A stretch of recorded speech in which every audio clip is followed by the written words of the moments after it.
Hey, everybody.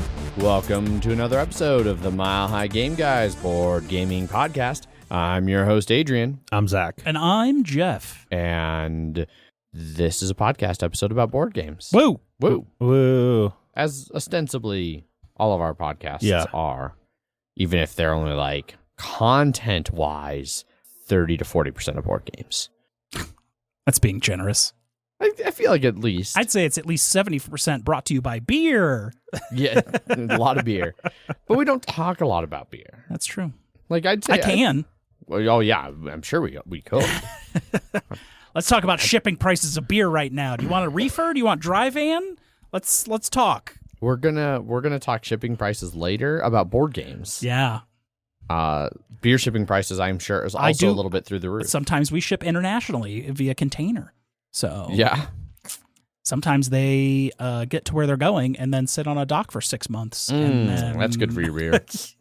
And then no one knows what happens to it, but we got paid, so that's all that matters. That's all that matters. Yeah, it's not harming the brand at all when somebody gets a case full of skunked Avery. I think it might just not go anywhere after that.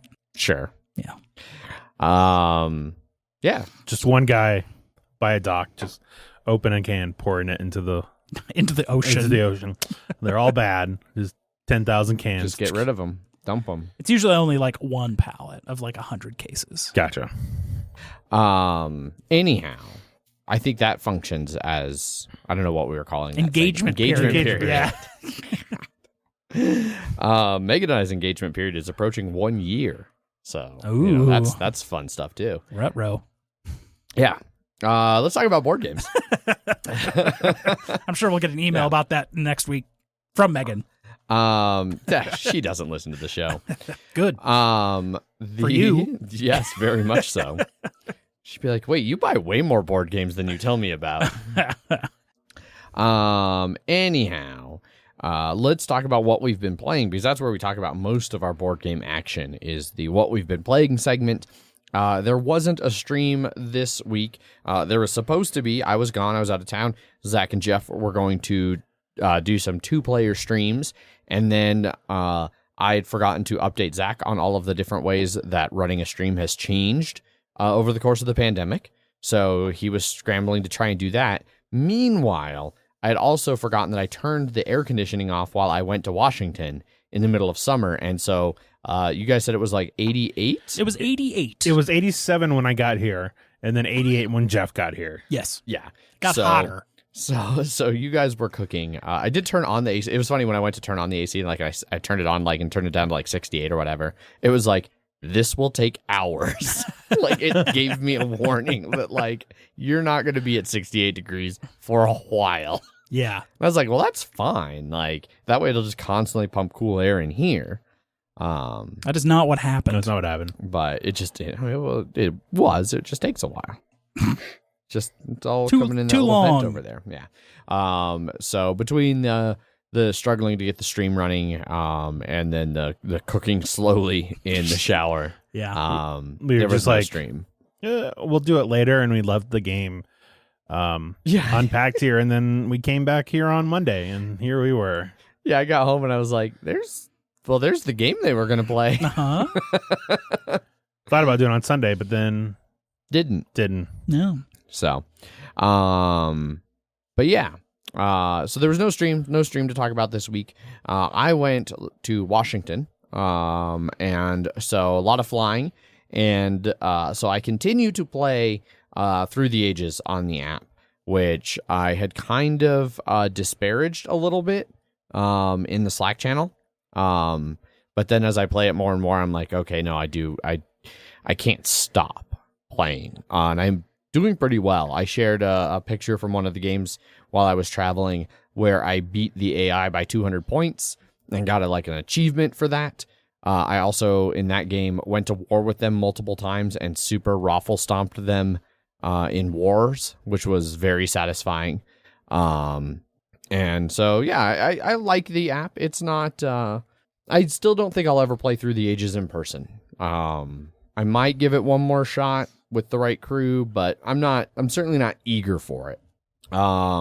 Aside from that, I did get to play one actual physical board game because I missed game night while I was in Washington. I met up with Taylor, fan of the show. She sent us Blades in the Dark. And Blades? You played that. That was an RPG thing, right? Yeah, so it's an RPG, small little RPG book. Mile High Dungeon Delvers did that as a one-shot, which was a lot of fun. And then she also sent us Astoral Cities, City of Spies? City of Spies. City of Spies, Astoral, 1942. Uh-huh. And so, and she said that's like one of her favorite games, and she really likes it. And so we met up with her for some drinks, and then Megan kind of just invited us over to Taylor's house to play board games. Because it was kind of that like, okay, well, we're done with our food. You're not drinking. I could drink all day, but I feel weird drinking when somebody else isn't drinking. And then like, you know, she has chickens now. She shared her chickens in the Slack channel. Yes. So she's like, well, I got like several dozen eggs that I need to find homes for. So if your friend that you're staying with would like some fresh eggs. And so Megan messaged her friend, like, do you need fresh eggs? And her friend was like, yeah, totally. And so we were like, yeah, sure. And Megan was like, okay, well, now that we're at your house getting these eggs, do you want to play a board game? And I was like, okay, yeah, come in. It was all a ploy. It was all a ploy. Her board game collection is awesome. Very reminiscent of my own board game collection. So we were hemming and hawing about what to play. And I was like, honestly, everything on this shelf I will play. Like, there's nothing here, like, that I wouldn't play if given the time. And then she pulls out fucking like Monopoly or something from the back that's still technically on the shelf. It's funny because later, after we finished playing, I was looking at her shelf and she had something. I don't remember what the box it was in, but it had like blue painter's tape and Munchkin written on it. And I was like, ooh, I almost made a mistake. No. It's my favorite game. Munchkin Quest. Oh, no. No. So anyway, she was like, well, did you ever play City of Spies? And I was like, no, I'm a terrible person. You sent us a game and it has sat on my shelf for like, it's got to be in a year at this point. Over a year. Over a year. More than a year. And so she was like, well, would you like to learn that? And I was like, yes, let's do that one. It would have been funny if you're like, no. Well, so she said like that's like she really likes it, but that's a common reaction. Like she played it with some friends and she thought they enjoyed it, and then like they were getting together for like a ski trip or something, and she was like, I could bring City of Spies, and they were all like, that's okay. It's like, ouch. So me, her, and Megan played City of Spies. So it's a competitive game where you're trying to win spies at different locations by using your spies in a clever way. And then spies have different like abilities and attributes. And there's some like end game scoring goals that are public. Like in our game, it was like the most female spies, the single strongest spy, or no, the strongest total spies at the end of the game. The most spies from like minor countries because they all have like a nationality, and then I don't remember what the other one was. Like most like Hydra symbol spies, which is like I don't remember what that ability. I don't remember what that ability was called. I remember what it did. But the board is made up of 6 big squares out of 8. You do it over 4 rounds, so each round that layout changes, and you put them out randomly rotated, and they make the board. And you can start by placing spies. Basically, it goes around, and on your turn, you place a spy, and you can place them starting from the outside of the areas moving in. Each square has 4 smaller squares. One of those squares is marked for what spy you're competing for. Sometimes they're face up, sometimes they're face down. And then there's 3 other spots that you can go into. And after everybody's placed 4 spies onto the map, you go through, and the locations are all numbered, and you go through 1 to 8, you do 6 of them, whichever 6 are out. But when you do like number 1, you start and you go like, okay, square 1, square 2, square 3. And so square 1, any spies they reveal and do their abilities. Square 2, they all reveal at the start, but they do abilities 1, 2, 3. And then whoever has the strongest like spy strength left gets the spy that's there, and they get to add it to their collection of spies. And then after you've done that for all the boards, everybody has a bunch of spies now. You pick 6 to keep playing with, and the other ones just get set to the side, and they all count as just 1 point each at the end of the game. Mm-hmm. Your 6 spies that you keep are the ones you compete with those end game scoring things, and then they have various point values on them. So sometimes like you're trying to decide, you're like, well, this is kind of a shitty spy, but they're worth 4 points if they're in my hand at the end of the game versus 1 point if I send them away. So you're kind of trying to balance that. Or like I had a guy who was like, he's worth only 1 point in my hand, so it doesn't change anything to discard him, but he's incredibly strong, and he was like one of the rare nationalities that worked for the one endgame goal. It was a good game. Megan lost, Taylor won. I came in roughly, it was like Megan had 27, I had 30, and I think Taylor had like 37. And if I'd swapped one set of cards in my final hand, I would have, instead of tying with one of the end games with Taylor, I would have won it outright. So it would have been 3 less for her, 3 more for me, and then that swap would have gotten me 2 points because I kept a guy who was worth 1, and I could have swapped him for one that was worth 3. Gotcha. And so I would have won if I had just taken a chance. I played it safe and consequently got second. I didn't take a risk. So I did actually like the game. I think it would work well for a stream. I think it's got a good top-down view, and I think the banter that like Taylor, Megan, and I had while we were like playing about like our spies and like, you know, you have a spy in an area and then somebody else puts their spy there, and it's like, well, now what the fuck are you doing here? Like, what are you coming at me with? Like, there's 6 spots. You can go somewhere else. You don't got to come to my area. So I think it'd make for actually a good stream. So that was the only like in-person physical board game I got to play. And then I really only played Through the Ages on the app. I didn't play anything else. Gotcha. So that's been it for me. Zach, how about you? I played a couple things. One, Jeff will talk about because I don't feel like talking about it. Oh, It's probably JIME. It's JIME, yeah. It's JIME. But I introduced 2 more people to Cribbage. Which is always fun. New people or like regulars? Regular people that didn't know it. And Shion and Heather. Ah, okay. Yeah. I was actually Wes and I were playing, and then Shion was like, can we watch? Like, basically, can I watch? Like, I've wanted to learn how to play this, and we're like, yeah, sure, you can watch us, and then we can teach you afterwards. And then right when we were about to start teaching her, Heather came up too, and it's like, can I learn how to play too? And it's like, yeah, we can. And they had set like on opposite ends of the table, and I was like, well, we can't do teams, or if we do, it can't be like this because it would be Wes and I versus you two. That would not end well for you. Yeah, that would not be fair. No, but my board that I got as a birthday present a couple years ago has 4 spots on it, so we actually played 4-player, but like everybody was on there. So solo, not teams. Yes. Yeah. Okay. And I don't know if I don't know if I do that again, just because I feel like that's gonna take the longest because it is. It's 4 people, but everyone's moving up their own individual track.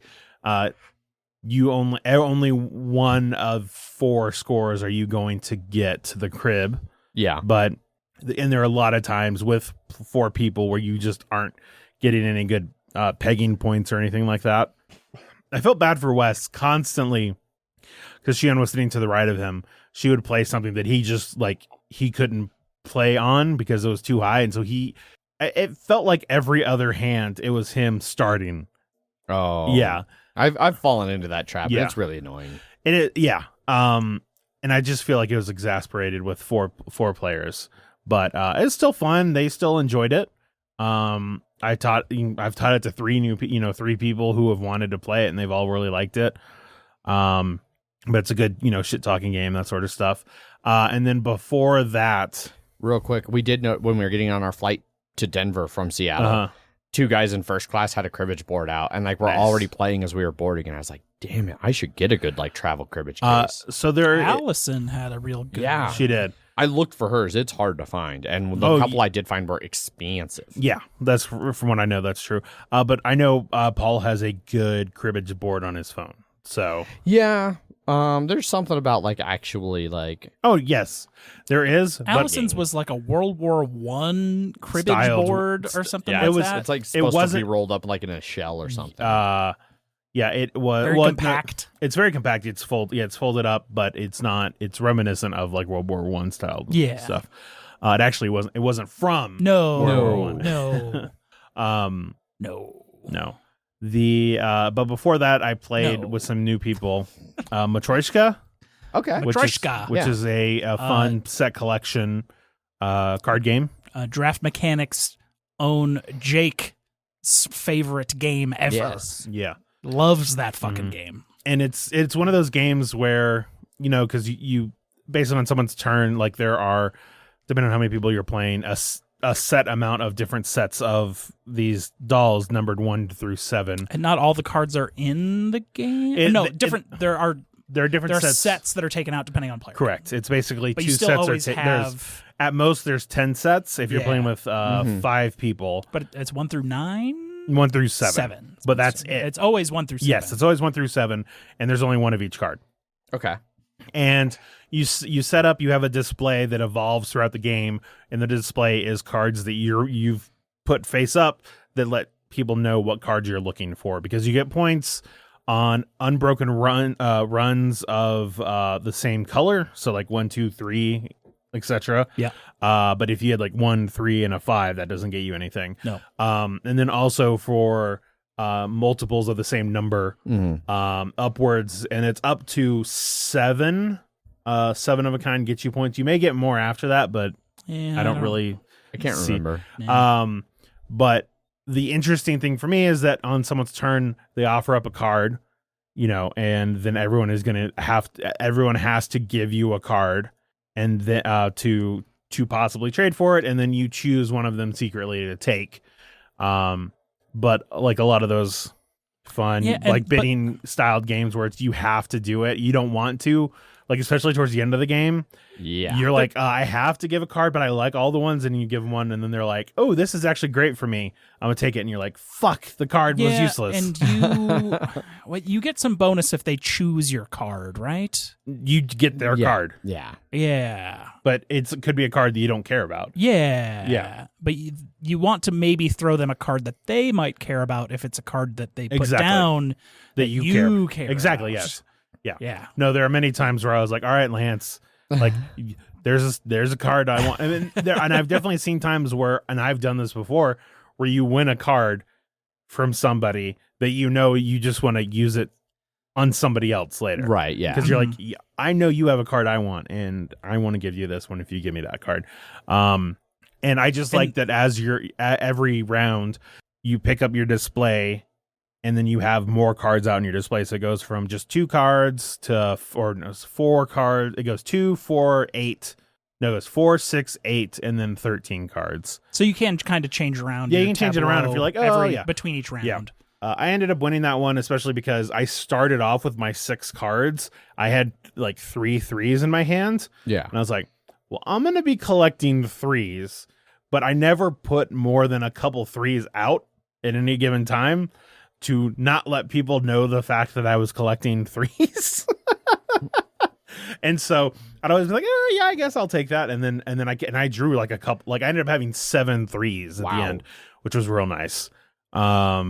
But there are people that like I was collecting 3s. There are people that are collecting 4s and 5s, and they're different people. So I was like, well, rows aren't going to happen. yeah, that's unfortunate for row-based people. Yeah, but it's a great opener game like that, and it's just a lot of fun.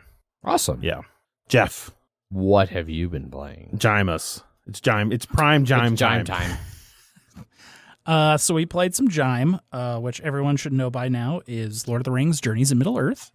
This is our 3rd campaign. 5 players now, right? And we're now playing with 5 players, which we have done 1 session of 5 players. This is our second sesh of 5-player. This is the first DLC campaign from the base game. Well, this is the DLC campaign from the base game. We did some stuff. Did you do things? And things. We had some battles. Yeah, I can't remember. Was the first one a journey map? The first one was battle map? No, I think it was journey, battle, journey. Journey, battle, journey. Yes, because we went to go get some clues about this flower that will help the Shire's Thane's son. Okay. Medical issues. Yeah. And we went to Farmer Maggot because he's the one that kind of talks to travelers and such. Uh-huh. And we had to find his dogs. And we did find his dogs, barely. We ran into another, yet again, spawn a fuckload. And I think it was Bilbo, Aunt's Bilbo, that was the only one that was even remotely close to getting out and to where this last dog was. Which he did, barely. Barely. And then the Because if they would have had we would have had another like threat turn before we would have lost, but if all of those fucking enemies had activated, they would have just murdered the shit out of us. They found he found the last dog, and then it let us find the mushroom thief who appeared. Yes. And then I had a card that I got on that turn that was like I could have Julie and I move 2 spaces without provoking any enemy attacks, and so it got us right next to it that we then just had to move once and then attack and kill it. And I was like, okay, cool, good. Nice. It was very close, and the text of when the end boss appeared was too vague, because it was all right. They spawn here, and now move the mushroom thief 1 space nearby that is not nearby any enemy heroes. But it did not say what direction it had to be. I think thematically it was the goblin was supposed to be moving towards this other little cave system that was at the far end of the map. Okay. But since no one was nearby closer to where everyone else was, we moved him nearby to closer towards us. Closer to us that was also not nearby any friendly heroes. Yeah, there weren't any heroes on that space. Because there was a corner of the map that we didn't even go to. Yeah. That I think was supposed to be where the final confrontation stuff was supposed to happen. But we were like, well, let's just move him the other direction. And then go in then and kill him, because we have a lot of people with Pierce and a lot of people with Lethal. Pierce ignores all armor. Lethal, if you do 50% damage or more, they are insta-dead. Jeez. Yeah. Is nice. So if they have 22 health, you do 11 of it, boop, boop, gone. So we won that one barely. Then we went on to a battle map, which was our journey to the mountains, the Blue Mountains. That's the western edge of Middle Earth. Oh, God. We're going to have to put it explicit on this again. I mark all of our things. We're gonna get banned. I know, right? You better be in a hot tub here soon, or else we're gonna get banned. That's true. Then nothing like a hot tub in 90-degree heat. Yeah. Sounds fantastic. Kiddie pools. So then we went on to a battle map. It was our travels to the Blue Mountains. The Blue Mountains are on the western side of the Shire, kind of where the Grey Havens, the west coast. And then we found a dwarven trading post with a bunch of dead dwarves. Who knows if they would have been dead if we had left earlier. But because we spent some time exploring around. Then we had a battle map where it was a fight of we were inside this inn trade post area, and then there was like a greenery outside, and I was like, well, they're just gonna keep coming from the green outdoor area and running in, and then they kept spawning inside the tavern. It was probably 2 or 3 solid rounds. I was like, we need to be someone outside. They're gonna come from outside. And they never did. And it was just always spawning inside. I was like, where the fuck are they coming from? The floorboards, man. Yeah, under the table, over and over again. Yeah. How many Take goblins? the lampshade off. And they're like, aha, I was underneath here. I was behind the curtains. Yep. We pretty soundly murdered all of them. And then we had a thing where we had to protect the dwarf. Yes. Which was easy because we just killed everything around him, so we never had to actually protect anything. And then if we were in his space, he could cleave for us, which came up useful actually once. It did. Nice. So then he's like traveling with us into the Blue Mountains, and then we got to the Blue Mountains and we found like a dwarven, elven town market area around like a logging camp. Like the elves were making like trinkets for your house, like decoration for your house, and the dwarves were making like sturdy furniture. And then they were having like a battle because like the dwarves were building market stalls in front of the elves, and they weren't getting enough customers at the elven stalls, and so we had to like arbitrate this fight between the elves and the dwarves and try and find a middle ground, and then talk to either of their leaders and then be like, hey, this guy said that he wants to meet up and be peaceful, and he was like, well, go tell that other guy this thing. And we were getting real tight at the end of this one. It was. It was probably... It's the biggest map I've seen. Yeah, it was huge. A lot to do, which we did most of it, which on BGG, it's pretty overwhelmingly not recommended at 5, but I think we talked about this last time that we have had no problem with 5-player. Yeah. We've certainly been getting everything done, and this one was still close. Yeah. And it's... Because we definitely had on 1 or 2 occasions when it was just the 3 of us, the like, oh, we actually have we need to go deal with something on the other side of the map, and no one was there to do that. With 5 people, it's very easy to still have someone doing something over there that you can be like, oh, I'll just pop in and talk to the end. Someone to play safety. Yeah, Sure. Yeah. So I ended up playing safety at the end there. And at the end, it was like, all right, where do you want to meet for this treaty meeting? And we're like, fuck. Are we going to meet at the elves? Or are we going to meet at the dwarves? Where on this map are we going to have to meet and have to go and interact and like do this meeting thing? And at the end, it didn't matter because it was literally us just choosing our next spot, our next mission. It was like, do we want to go where the elves want to go, or do we want to go where the dwarves want to go? And since I was the last person that talked, I talked to the dwarf, so it was like us making a decision. It was like, thematically, it makes sense that I would be like, I don't like dwarfs. Let's go talk with the elves instead, because my character doesn't like short people. Is that just something you've made up for yourself? Yes. Okay. Well, it was, so one of the cards is called nobility, and it's like if you're an elf or a human, you can you can use this card, or they you can help them out, and then it helps yourself too. And so I was very much just Zach's character is Gondorian nobility. Yeah. Yeah. Besides that, I don't think there was anything like crazy that happened during it. We had the named wolf show up again, and he was like Coalfang, and he was trying to be she. It was just like, why are you basically like, why are you attacking us? Like, or and it's like, well, if you hadn't done this thing, we wouldn't have done it, or we're just trying to protect, or you could just attack. And I was just like, haha, attack. I was like, I could kill this thing, and then we clicked on it and saw that I couldn't lethal it, and I was like, I can't kill it now. And I'm moving away. I attacked it once and then ran away. But we haven't. No one has had a last stand. No, we have had one last stand, but that was like early on. Yeah, it was success. Was it me? Yeah, I think so. Yeah, but that was I hit fear because it was like some taskmaster that was like, take 3 fear, take another 3 fear. Fuck you, you're feared out now. Yeah. Yeah, it was something that only attacked in fear. That's right. Yeah, it was only fear, and I'm all about like tanking damage, especially now.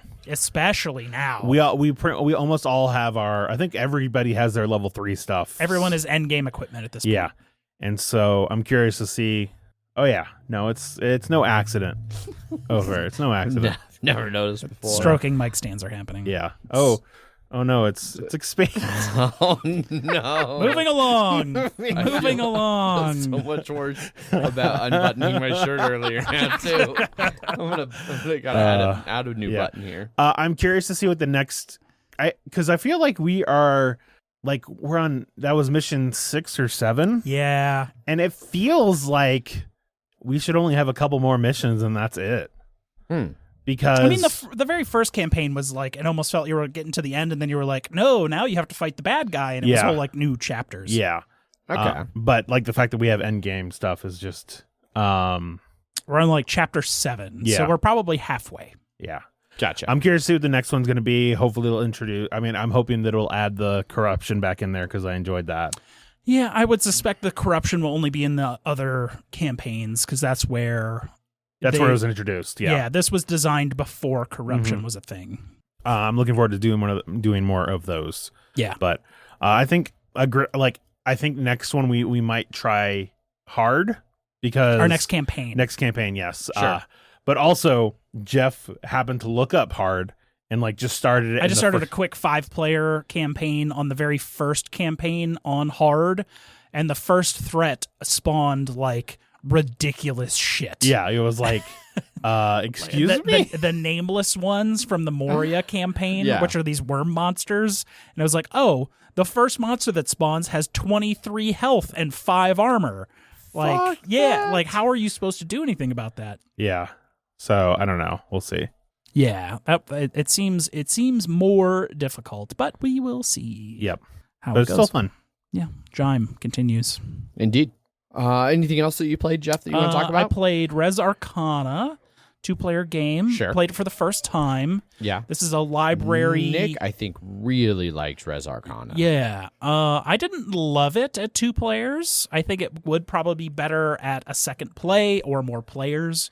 It's sort of just like set collection kind of things. I mean, like every there's like 6 different types of books, and one of them gets you negative points and one of them gets you more points, and then like the least amount of book types you have that's not the cursed one gets you a bunch of points. It's a very salad, like it's a very green salady points game. And but it's also like you have to play the cards in like a block to make like a library, or you get points for doing that, and then you have to play the cards like between A to Z and then alphabetically each amount. Have either of you played Res Arcana? I have not. Okay. No. It's a card of like 128 cards. Yeah, that's a big deck. Yeah, so they're all A to Z, and then also like 1 to 10, but some are like 1 to 2 or 1 to 3. And the goal of the game is to make your library A to Z 1 to 10 of that letter number. But it doesn't mean like you can have A5 and then B1 and then Q3, but if alphabetically those come in order, you don't get any negative hits. Okay. So you can have things missing. Just the things that are there have to be in You don't need to be perfect. But it's also like a worker placement game. So you're going to these various locations to be able to play cards, or if you go to the gambling hall, you can bid. You're like, I'm looking for the monster manual symbol. And then you throw out 4 cards, and depending on how many symbols come up, you will get them. Okay. And if that's your focus, because everyone gets a certain focus, you'll get more points and stuff like that. I was super meh. Like, all right, I'm just playing these cards in an order that will make sense to get points to make the biggest block possible that is just consecutive while not having the negative ones and then having the focus ones. But then in the back of your head, you need to be like, all right, what's the second most symbol I have? Because I get points for I get 3 points per book that is the least set, like the lowest number. Okay. So you have 6. So your one in 6th place gets you 3 points per. So you want to have you don't want to go all in on one, because then your least will be like 3 really points. Low. Yeah. And if you're at like, 9, 9, 8, like 7, 7, 6 times 3. Yeah, sure. Yeah. 18 points. It's and then the locations as they come out are kind of weird, and some are useful and some feel really not useful. It's like, well, here's 3 library cards, and you can like take a penny, leave a penny, so you can kind of swap out cards. Okay. But everyone has their own custom library that has their own custom little meeple that has like a special power, like mine was. If it goes on to a location and then those cards get discarded at the end, it's like a junkyard. I can just take like a card from each one being discarded at the end of a round. Okay. But the other one was like a little flame imp. If it goes somewhere, it can burn a card and get a free home action, or it can burn all of them for 2 free home actions. Oh. So every time I was going to it, the other person would just put their flame imp there and burn all the cards out before I could junk them at the end of the round. Oh. Yeah, so it was a real hard counter to mine. But the meeple could just be used for anything else. Okay. It was fine. It was fine. I didn't love it. Maybe more people would be better, but I was just like, That's disappointing. Did you play that at game night? No. Wow. Outside of game night. Gotcha. And then I played some Seven Wonders Duel. It Ooh. was the other person's first time ever playing So Seven I'm Wonders Duel, but did play Seven Wonders. They liked it, I assume. Yes, and it was extremely close. It was like 52 to 51. I won Base by game? 1 point. Wow. Just the base game. All right. Yeah. It was a close game. I almost won on science in the third age, but I ran into the trap. Well, not the trap, but I was like, well, I need that one. And they're like, trash. And I was like, well, I have to take this one that is right in front of the other one. And then they're like, trash. And I was like, well, there goes my science victory. Oopsie. Yeah. I just was in that, be like, I can't delay in this because I had already built all my wonders. Yeah. So. Gotcha. Yeah, Seven Wonders Duel, still very good. Cool.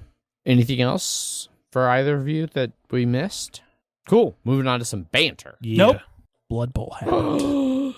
It's a bloody minute. It's a bloody minute. Oh my God. The bee bowels. I don't remember the last time we had a bloody minute. It was our fumble. It was our fumble league. I'm pretty sure it happens after. After Is banter. it after banter? Yeah, it's after banter. Oh. It goes banter, then bloody minute, Yeah. then Kingdom Death Hour, Uh-huh. then Wow. news and Kickstarter. Well, it's been so long. Yeah. I Yes. know, it messed it all up. Yeah. All right. But to banter. To banter, but now you guys can all just like be salivating in anticipation. Just lube up those mouths. we have to do that before every time we record because otherwise you get a lot of. Anyhow, bantery banters. I don't have a lot. I'm just gonna blast through my trip because I went on a trip. But it's nothing super exciting, so a lot of it's just going to be glossed over. So we flew to Washington. Flights there were fine. First time flying Alaska. Pretty good airline. We were pretty happy with it. So the last time we had flown was pre-COVID coming back from Japan.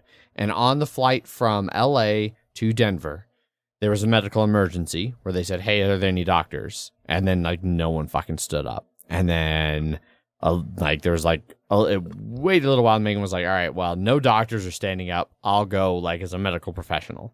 And so she went and took care of somebody who like was having, I don't know, shortness of breath or something. And Delta gave her like a $250 credit. It was cool. Nice. So that was the last time we had flown. So then this time on the flight to Seattle, we got same thing. We're flying along, moving good. And are there any doctors or nurses on board? And Megan at the time was asleep when they did the announcement. And I kind of looked at her and I was like, looks like there's other people out there handling things. I'm not going to interrupt her. And then at almost that exact moment, there's a little bit of turbulence. And she kind of like groggily woke up and looked at me and like could see that I was like looking around and watching things. She's like, what's up? And I was like, do you want to go be a hero again? She's like, huh? I was like, they literally just called for doctors or nurses. And she was like, oh, earphones out, getting up out of her seat. And so she went, and so sure enough, Alaska gave her a $250 credit too. So, Woo. yeah. This one was just a lady who like fainted, and she's like, yeah, I faint all the time. I've seen a cardiologist about it. They don't know what's wrong with me. And Megan was like, well, your pulse is good and you're conscious and drink more water. Hydrate. Like, Lube up those mouths. yeah. Both times she's been like, there's been nothing I could do. She's like, and most of the time, there's not a lot I'm going to be able to do. Like, unless, if you have a medical emergency, like a legit medical emergency in the air, unless the specialty that takes care of that type of emergency is on the flight, you're probably fucked. Yeah. Because that's one thing I've known, like even nurses that are very broad, like spectrum care, there's a lot there, and then a lot of their care is like, well, if we were in a hospital, I'd have all the things to do to take care of you, but we're on an airplane, so good luck. She got back to the seat and she was like, there was nothing major, and basically it was like, okay, we don't need to emergency land the airplane, everything's all right. And I pulled up the flight tracker and I was like, except we're over our destination, because we had to like fly to Seattle and then come back a bit to Wenatchee. I was like, you should have told him we needed to emergency land. Yeah, land this shit now. Right at that airport. Right there. That's the one. Yep. So that was a little bit of just humorous excitement for us. We get a big kick out of Megan getting to play hero. The trip itself, nothing super exciting. We hung out in mid to eastern Washington. There's not a whole lot there.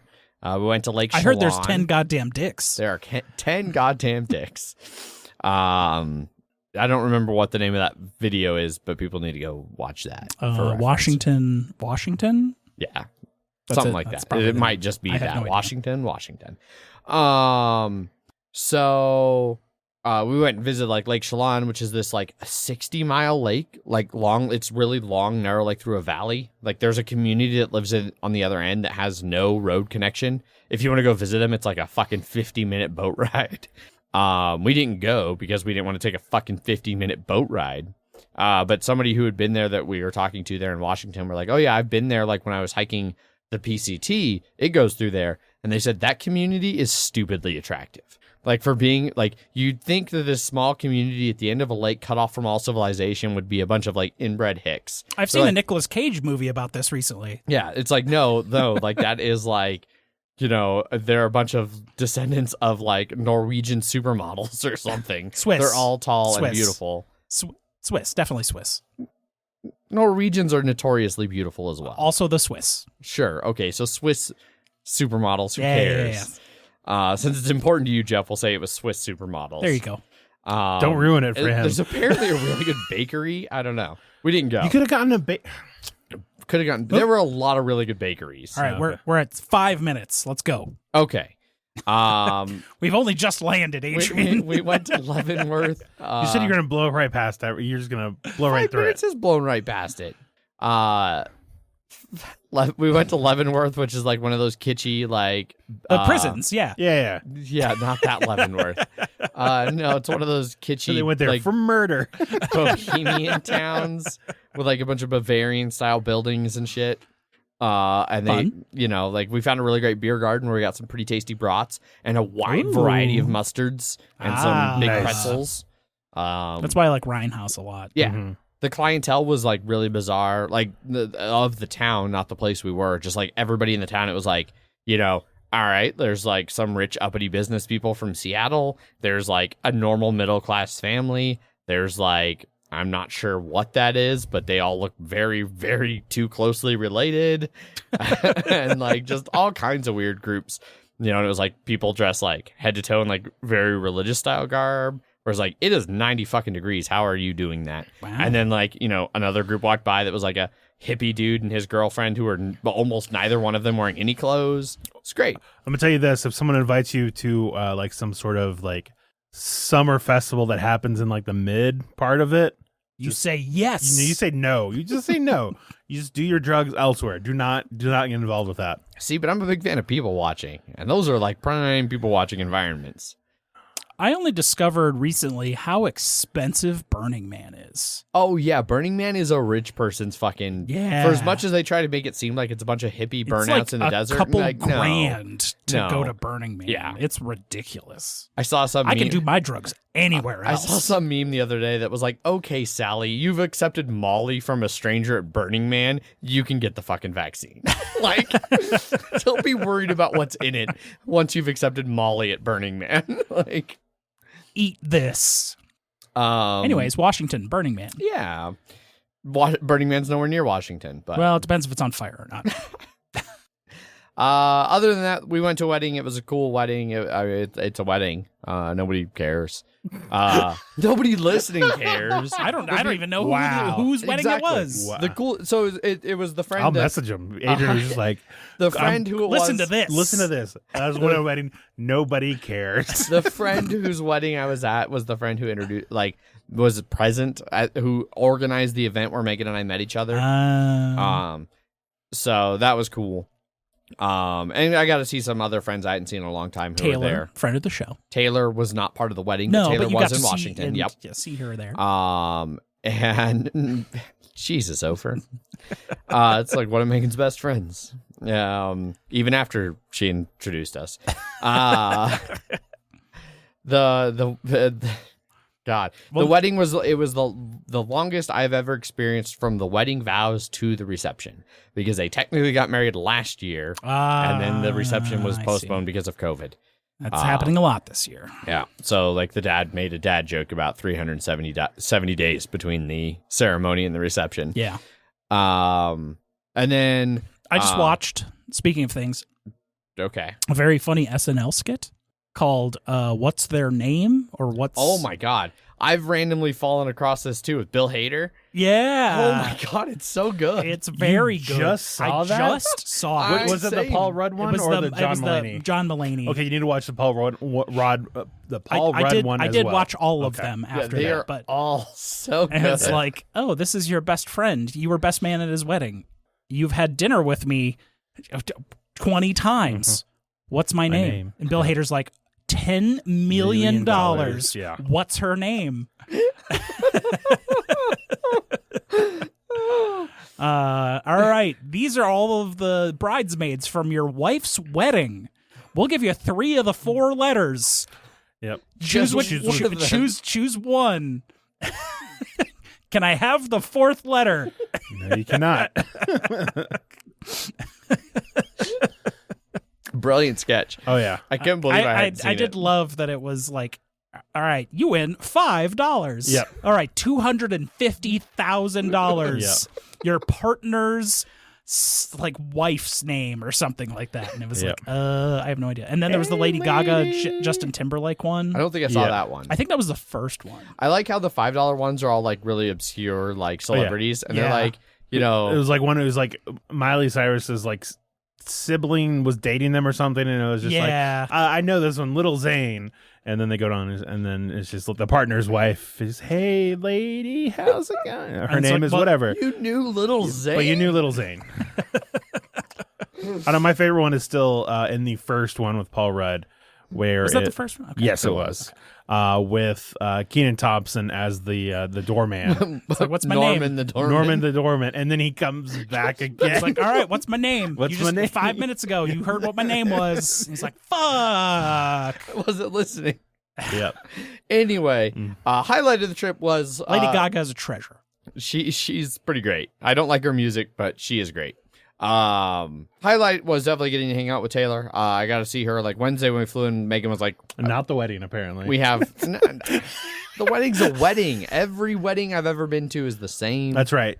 According to Adrian, nobody cares. I haven't been to many weddings, so I don't know. This was on the better half for sure. Like, especially because it was basically just the reception, which is always the best part of any wedding, unless it was my cousin's wedding. All right, let's go get drunk. Yeah, my cousin's wedding, like their reception was like no alcohol and catered by like, you know, they brought in a bunch of fucking Buffalo Wild Wings, and it was like, why the fuck did I come to Wichita for this? I don't like my cousin. I don't speak to him anymore, so I have no problem trashing the shit out of his garbage wedding. Hanging out with Taylor was definitely one of the highlights. The wedding was the other highlight. It just was it like they got buffalo and it was just all like boneless wings or something like that. Oh yeah, it was just. Don't you talk shit about Buffalo Wild Wings that has a specific beer from Avery that we have done for them. It's called Get Buff Wild. It is a Laws barrel aged, specifically Laws barrel aged. Okay. Belgian quad, the Reverend Laws barrel aged. I do like a quad. Get Buff Wild. I think I had that one. You probably did when you had to pick me up when my radiator exploded in my car. Probably. Yeah. Anyway, yeah, I got to meet a friend of the show, Taylor. So as I talked about and what we've been playing, has sent us stuff. And so it was really good getting to see her. And I got to meet her. Chocolate milk is so weird for that for weeks. At a Buffalo Wild Wings, chocolate milk, please. Well, you need milk for the spiciness. Why not get chocolate milk? I'm trying to imagine what time of day is the least weird time of day to order chocolate milk. I gotta know what wings. What wings did you get with that? Because I'm trying to think. I can't think of any, in my opinion, that would mesh well with chocolate milk. This has been the best moment ever of Twitch chat. Is while we wait for a response. Jerk. Okay. All right. Jerk and chocolate. All right. Okay. All right. Great. I mean, chocolate and spice do go well together, but it's the only spicy beers I Sure. like. Yeah. Chocolatey dark stuff. Sure. Yeah, I got to hang out with Taylor. Originally, it was supposed to just be like Wednesday that I was going to get to hang out with her because Megan was like, this was all Megan's trip. We were staying with like one of her friends from Seattle who had like a 15-year-old, and then our 15-month-old. Way different. Two very different. Yeah. 15-month-old. And then Megan was like, you know, we'll stay with her and it'll be great. And we'll do these like brew tours and wineries and like they've got a new house and it'll be great. And I'm sure like with this kid, she's dying to get out of the house. Well, we show up and she's like, oh yeah, by the way, I'm 4 months pregnant. And so it's like, oh, so you're not going to any breweries or any wineries or anything. Cool. But so I gotta see Taylor Wednesday, and then Sunday when we were flying out, like our flight wasn't until crazy late, and we were gonna go get lunch at a brewery, and Megan's friend and her husband were like, no, we're just gonna stay here with the baby. And it was like, okay, so you guys are like done with like participating, so cool. Hey Taylor, do you want to come do this? And she was like, yeah, I actually happen to be like right across the street, so I'll drop in. Nice. And that place had really great barbecue. That was one of the another like top 3 moments of the trip: the wedding, hanging out with Taylor, the fucking barbecue at like, I want to say Wolverine Brewing Company, but I know that's not quite right. But that's my banter. It would have been shorter, but it kept getting interrupted too. It's true. We had a very SNL long break. And... Yeah. Wings break. Yeah. Chocolate milk and jerk chicken break. So Delicious. any other banter for anyone else? Yes. The Olympics are going on right now. I've missed all of them. I watched skeet shooting at lunch today. I have only had time for one sport, so I've been watching men's volleyball. So that's been going well. Okay. Yeah. Big Top Gun fan. No, not the beach one. Indoor volleyball. No, I got into it from Haikyuu, an anime about volleyball that I was like, okay, this is cool. And then I started watching clips online. I'm like, oh shit, they aren't making up stuff. It's like there, like it's translating. Do you like gladiator movies? I would like to try and watch the climbing. It might have already been done. Oh, I didn't realize. Is that new? This is the first year for Okay. climbing. I know skateboarding. And skateboarding was Yeah. their first year and had a big victory that I missed. Both men's and women's skeet shooting, Americans won. Nice. And then the women's gold medalist was from Colorado Springs. Ah, that's cool. I'd seen. I don't think it was for skeet shooting. There was a couple shooters from Colorado, but there's like Colorado was third most Olympic athletes for the U.S. Oh. And it was funny. The age range was like there's a 15-year-old sport climber in the climbing, and then there was like a 40-some-year-old woman competing in I don't remember what, but it was like Gymnastics. Wow, yeah, I think it was actually. Really? I think it might have been. That's- It was like a there's- Ukrainian that's woman Yes, who yeah, was yeah. competing here in the Yeah. U.S. Huh. It was her like 8th or 9th. Olympics, but her first Yeah. one for the U.S. Yeah. yeah, something like that. But she finished. Yeah, I mean, obviously, you know, you're in gymnastics. You're playing second at best to the US, Simone. I forget what her last name. Well, was. the U.S. team Yeah. didn't even qualify for the finals. Really? Yeah. Wow. Yeah. I didn't get to read the article, but I saw. I watched like airsoft shooting, like air guns. Oh, I saw those. There is a Colorado kid. Air guns are weird, Yeah. man. Yeah. They All go of the crazy. all of the shooting events are super weird in the They Olympics. had all these like weird things on their eyes and Uh-huh. faces, and the guns are insane, and their stances are crazy, Yep. and they're just shooting these little like a boop. Can't even hear it. It just goes like. I didn't get to read the article, but there was an article that I saw that was like gymnastics has a problem, and it's Simone Biles. Like, Yep. because Well, just nobody could even compete with her. well, It's like just her yeah. first routine on the floor, I think, whatever it's called, were the first 2 tricks she did were named after her because she's the only person who could do them. And it's just like, okay. Well, Yeah. Spoiler alert: they didn't make it. But I think she's still, I would assume, She'll probably clean up still an individual. individual. So the team, the collective team, did not make it. Yeah. So everyone else sucks. Yeah. Losers. Yeah. Russians. The Russian 'em. Olympic committee, Yeah, committee, because Russia itself was banned. it still is. Yes. The one Formula One Russian driver that I've talked about before still cannot race under the Russian flag. Yeah. But he can still race. Yes. Yeah. So weird. But is not under Russia. But his oligarch dad that owns the team sure put him in that seat that he doesn't deserve. And then he groped a lady in a back seat on Instagram. Of course he did. Oh, so he's just a real class He's a act. real piece of shit now. Like Great. most oligarch kids are. Yeah. Anyways, Olympics are going on. Olympics. Yes. And then, anime volleyball yes. in IRL. Yes.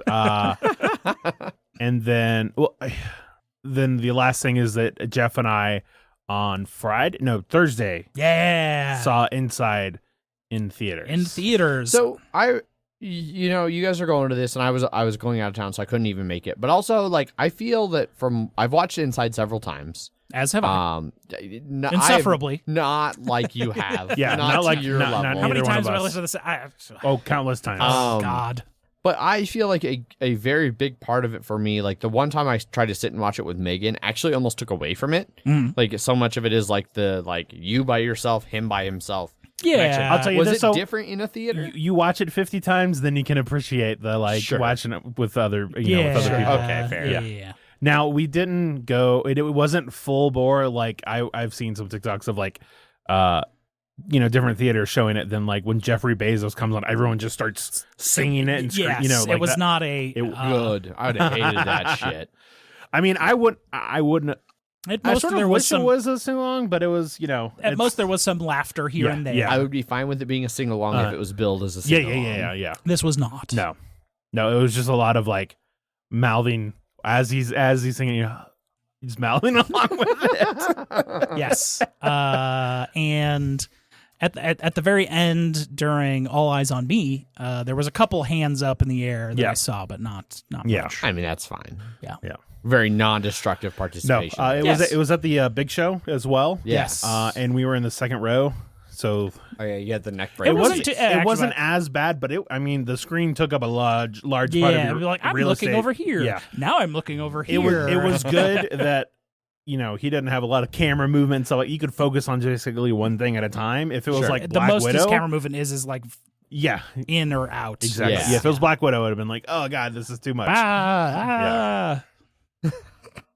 And then of course that day they added another like 6 shows to the schedule, and of course I bought these tickets to, like Immediately because it was the first one had immediately sold out, and then this one was the addition, and then that also sold out, and then there was like, all right, now there's like 6 more shows over the weekend that there was like no one at. Oh. Yeah. See, if I'd been around, I would have went. But Yeah, and I almost would have rather seen it over the weekend when there wouldn't be like a trillion people there or better Right. seats. yeah. for sure. But it was good. Inside is good. We got a sick poster. Oh, nice. Yeah. It's definitely one of those things where it's funny how much money he's like making off of this. Yeah. Fingers crossed a lot because he deserves it. God damn it. Well, it's like, I don't know. Hannah Gatsby's like Nanette special, like she basically quit comedy and it was really fucking heavy. Yeah. But then she came back and she did Douglas, which is brilliant, and I fucking Yeah. love Douglas. But like I've even seen other like things of her outside of it where she's talked about like, I never thought quitting comedy would be so good for my like comedic career. Yeah. And like kind of the same thing with like this. Like this is a super weird thing that he did. Oh, yeah. I mean, yeah, but it's like just it resonated so Yeah. hard with so many people. yeah. It's really amazing. Any other banter? Or do we want to go Bloody Minute? I saw Pig with Nicolas Cage. Yes. And you mentioned that it was really good. It is very Did we good talk about it last week? No. Okay. because I saw it Saturday. No. We talked about it in person. Yeah, but I saw it not Did Saturday. you see it again? Not this weekend, Saturday, the weekend before. Then we did talk I about think we it. did Then we talk might- we about might- it. Yeah, I we think we did. talked about it on the show. Well, I definitely talked about it today with a coworker. We can't ask the listeners because they haven't heard, but that recording Hey, there were some people that were on that they were listening on the Twitch stream. Yeah. So yeah, no, I think you did talk about Okay. Pig because we all gushed about how it was like one of his best things he's done in a long time. It's very good. I watched the He-Man Netflix series. How was like- that? It was. I have no nostalgia for He-Man in any way, shape, or form. Uh-huh. I know like about the toys, and And you've seen the Skeletor memes. and I've seen Skeletors. Mark Hamill does Skeletor in He this. It was fun. Cool. It's Kevin Smith made. Oh, Yeah, it was.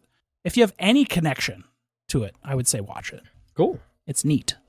It's dark. It's that dark, I don't- gritty He-Man that everyone really wanted.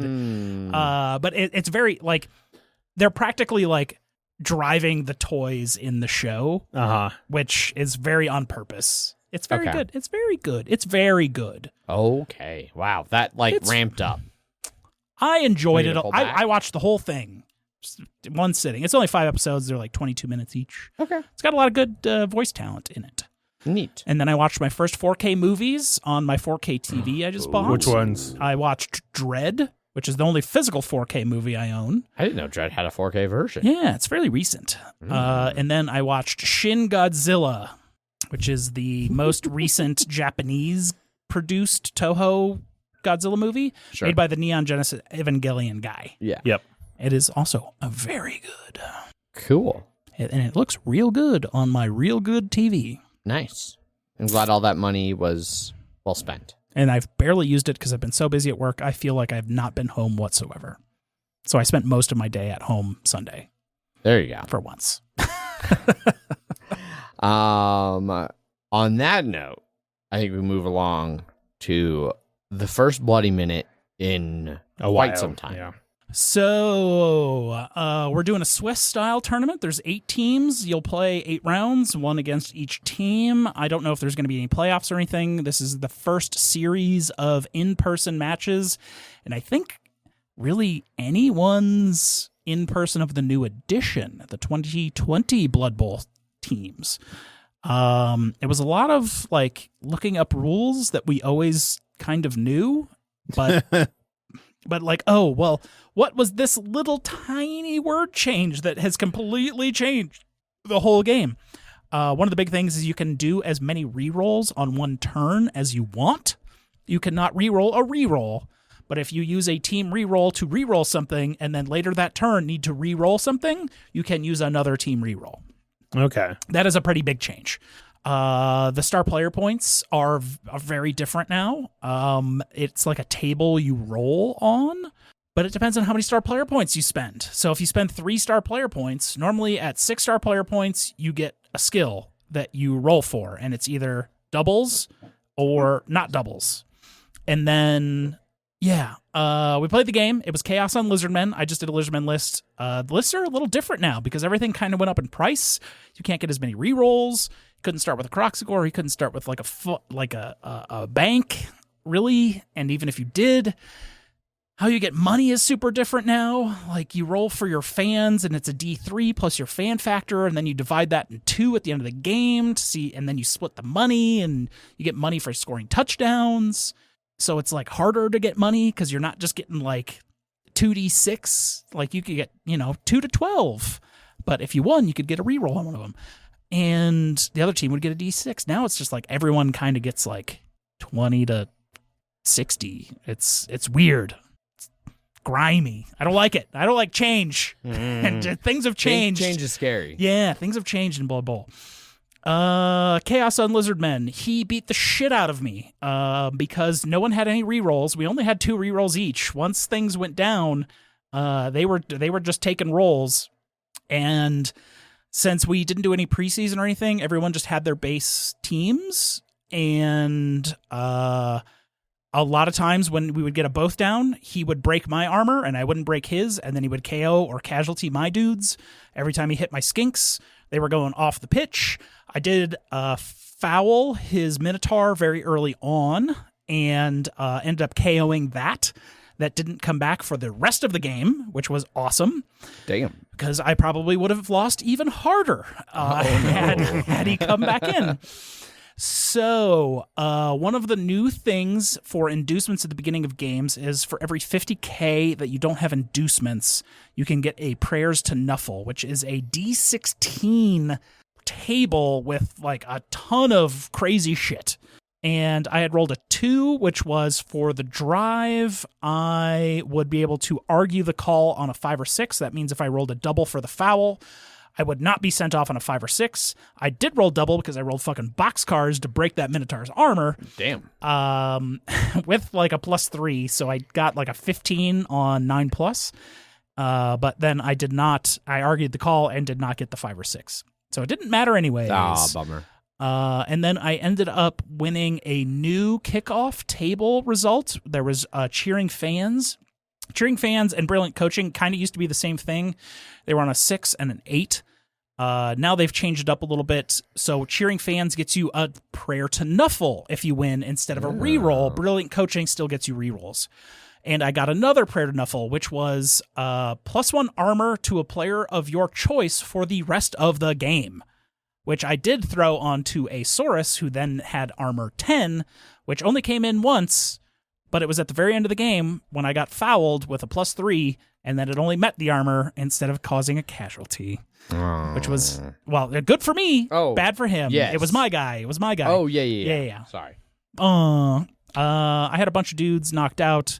It kind of went back and forth.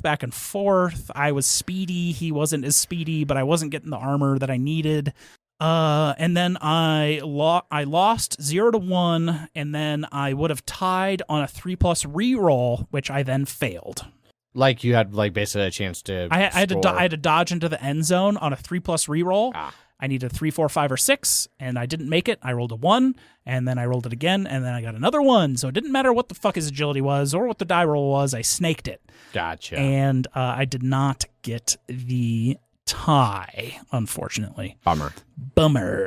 How'd the rest of the round go for everybody else? I have no idea okay. because we're using a Google Sheet because Blood Bowl 2020 does not have any sort of online tracker capability that the old versions have been able to build up over years and years and years of this fandom. Seems like an oversight on the part of what's their faces? Games Workshop. Yeah. But all of these things were fan run. It was never Games Workshop run. So Still, but they should know, like, there's this huge big thing. No, because they want you to play in person using their paper sheets and use up your paper sheets, so you have to buy more paper sheets from them.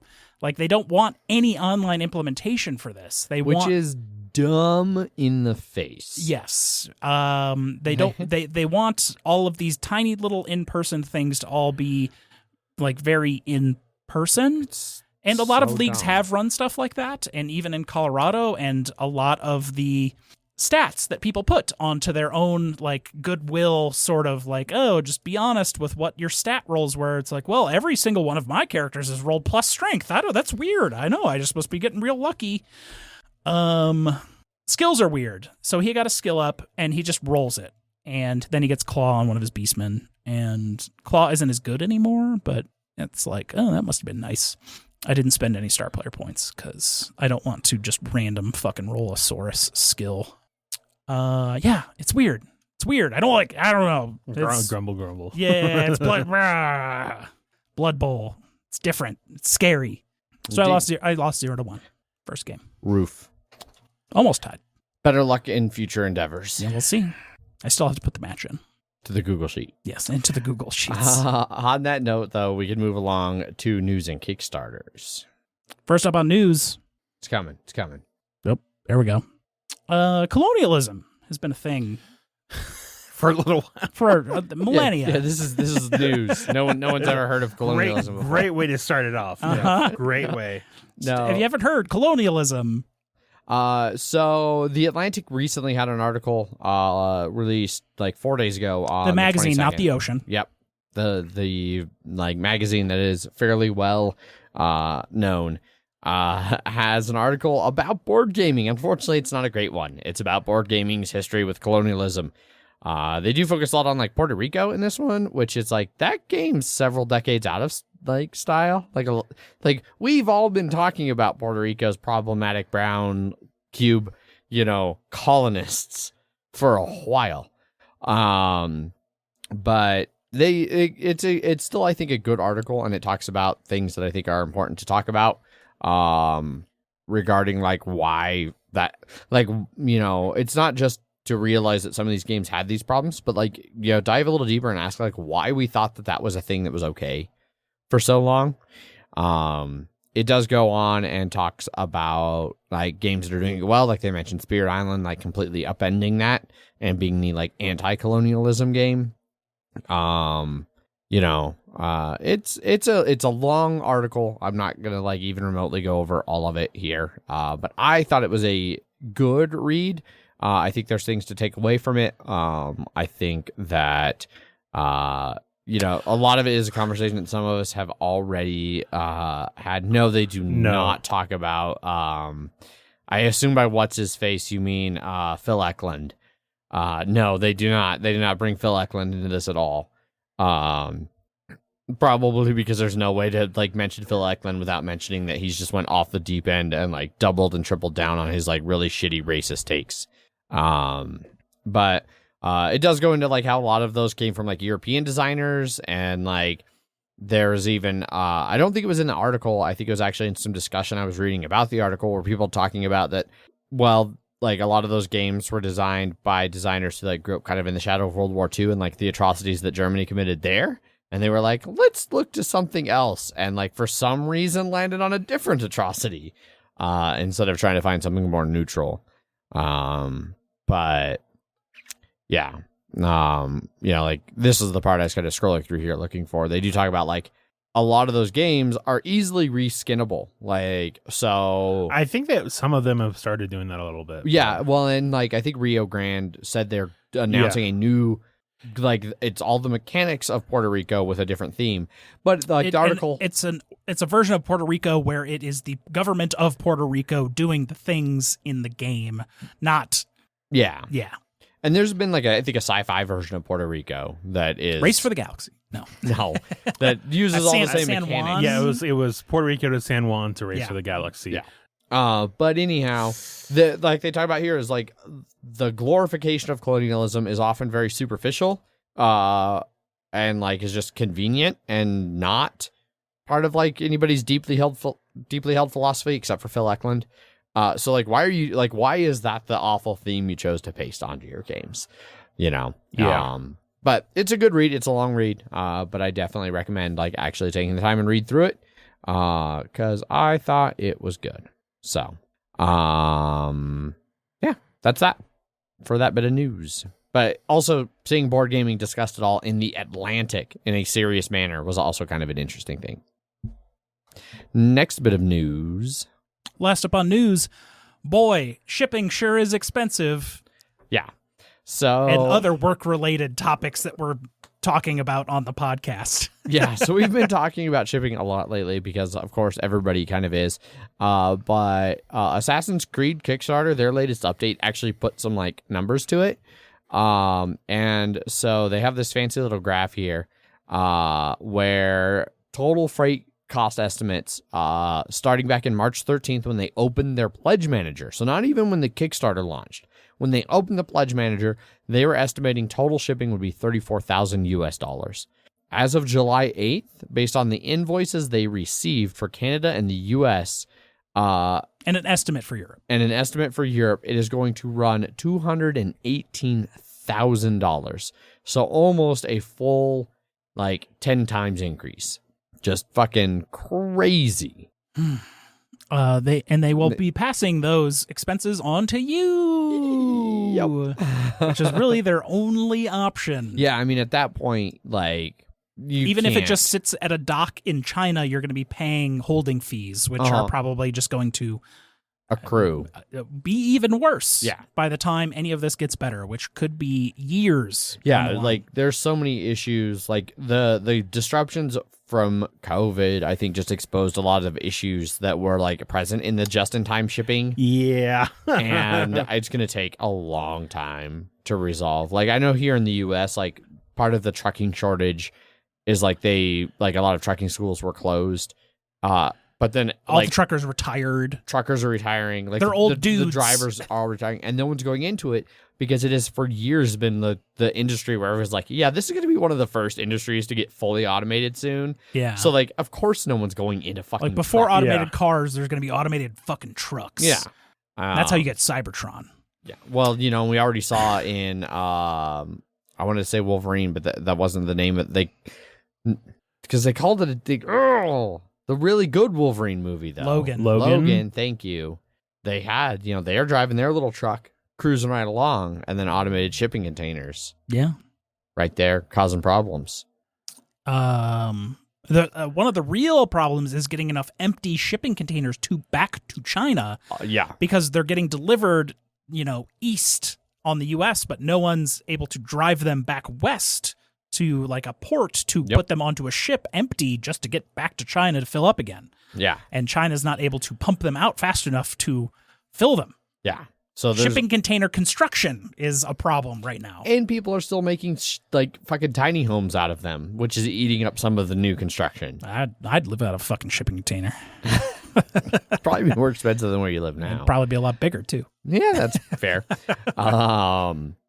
But yeah, so shipping costs, as we all have already known, is ridiculously expensive, but this puts some hard numbers to it. Yeah, so. It's those numbers are rock hard. Yeah, super glad that I did not back Assassin's Creed because I had thought about it. We covered it on the show, but it's going to be even more. Just keep in mind for all your Kickstarters you'll be pledging from here on out, you might run into some problems. Yep.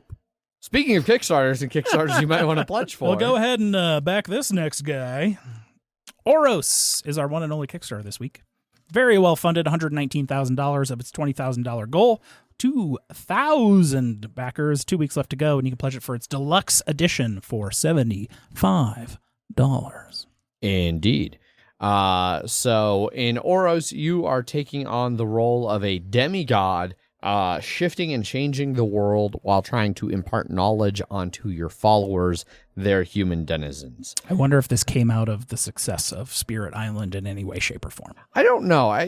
Some of it seems vaguely Spirit Islandish. I also got like heavy Moana vibe with like the Maui being like, I did all these things for you like humans. island gods of playing as island gods that aren't fighting off colonialism. Right. Yeah, this is helping your denizens. Yeah, this one, there's less colonial fighting. Basically, over the course of the game, you're going to do a bunch of different things. I got to scroll way through the Kickstarter here to get back down to how it actually plays. It's a combination of like worker placement, tile shifting, area development, and action economy. And basically, on your turn, you have a little like set of actions that you can take. And so on your turn, you take up to 3 actions by moving followers to action spaces. And then taking that action. And actions you can take are things like making volcanoes erupt, which will adjust the terrain and kind of change and create new land. You can actually shift the land and create mountains and eventually volcanoes by colliding tiles together, by just kind of moving them like entire rows and columns back and forth. And then you can study in sacred spots to improve abilities and get endgame scoring. And then all of those different things that you do will kind of play into giving your followers different knowledge. And whoever has given their followers the most knowledge is going to be the winner.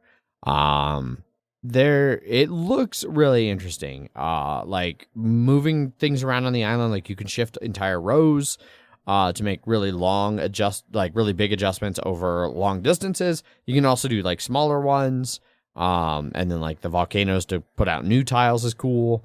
And then like the things you can do with your followers to like build sacred sites or journey around the island, study to get knowledge, things like that. It seems like there's a lot going on, and it looks like a really dynamic, like kind of changing map. Yeah. Which I think will be really interesting to see how that plays with, a bunch of other players. So yeah, I don't know. I think it looks pretty cool. That's Oros. Not to be confused with Oros, the warmest outerwear in the universe on Indiegogo. No, this is Oros, the board. Oros, be an all-powerful demigod in an ever-shifting world on Kickstarter. People need to keep their titles a little tighter on Kickstarter. So yeah, 1 to 4 players, 30 minutes per player. Looks kind of cool. I did not see any Tabletopia / incorrect. Tabletopia demo. All right, there you go. You can go check it out on Tabletopia. Tabletopia demo. Perfect. So that's it for news and Kickstarters. Woo. So that lets us move over to some listener feedback. No new emails. No new emails. There was some listener feedback still, though, for this week's episode. So from episode 236, good job, no one. The podcast. I'm extra glad I named it that now. Good job, none of you. The Paulo commented back on the 21st. We may not always commentate, but we are always listening. Also, Through the Ages is the best game ever, which it has certainly grown on me as I played the app longer and longer. So, I think that pretty much wraps up all the listener feedback, and therefore pretty much wraps up the show. If you would like to get a hold of us, you can do so in a variety of ways. You can send us an email. Emails at milehighgameguys.com. You can find us over on Twitter, where I tweet under @MHGameGuys. I am Zach_MHGG. I am Jeff_MHGG. We have an Instagram account @MHGameGuys, and our Facebook page is facebook.com/MHGameGuys.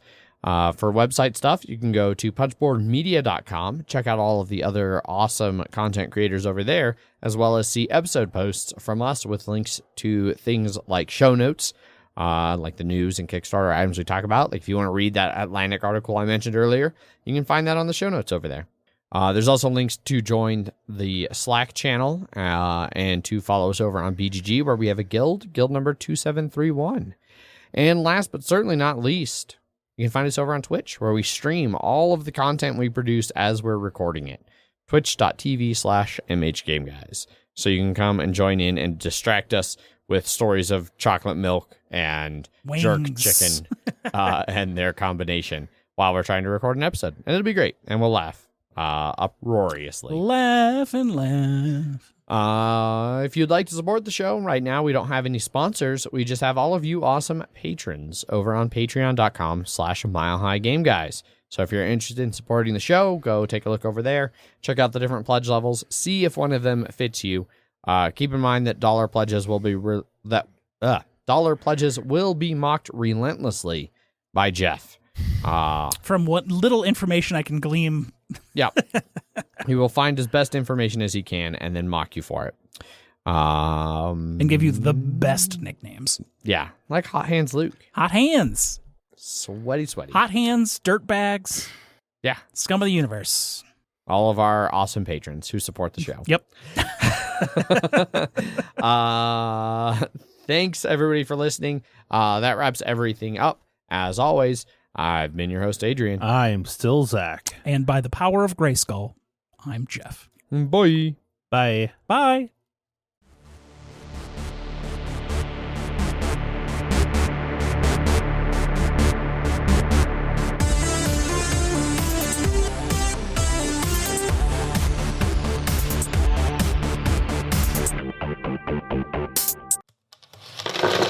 Punchboard Media, where we all bring something to the table. Pull up a chair at punchboardmedia.com.